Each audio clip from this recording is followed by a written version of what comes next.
Allahu Akbar, Allahu Akbar, Allahu Akbar.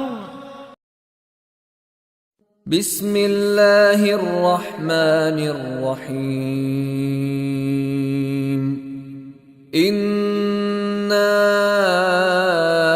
a'taynaaka al-Kawthar. Fasalli rabbika wanhar. Inna shaani'aka huwal abtar. So today, inshallah, some things about Surah Al-Kawthar, the shortest surah in the Quran.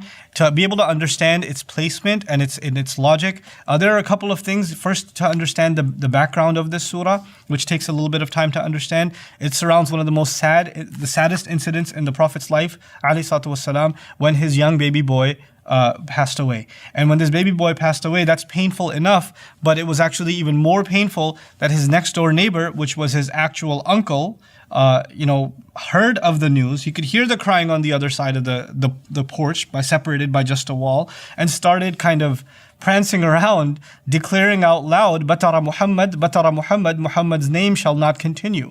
Muhammad's son, because sons pass on, you pass on the name, his name shall not continue. He's celebrating the death of a baby. Now it's hard enough to deal with the death of a child, impossible even. And on top of that, your own uncle is celebrating that fact. I mean, this is the kind of thing where even noble enemies will drop their sword and say, look, we're enemies, but today I heard your child passed away. We'll take a day break, go, and give consolation, and condolences. But this is your own uncle, and he's celebrating the pain on top of the pain that the Prophet ﷺ felt. So Allah kind of changed his mood completely, and that's one of the powers of the Quran. Like, Allah's word will make you see the same reality completely differently. And without Allah's word, you'll see it one way, and with it, you'll see it some other way. So instead of focusing on what the Prophet ﷺ has lost, what does Allah do? Inna'a a'taynaaka al-Kauthar. We've given you the greatest, the most abundant good. The most abundant good, of course, is described as a river in paradise, but the generality of the language also suggests, I've given you so much good. The word kathir means a lot, but al-Kauthar is mubalagha. It's good beyond imagination. That's what we've given you.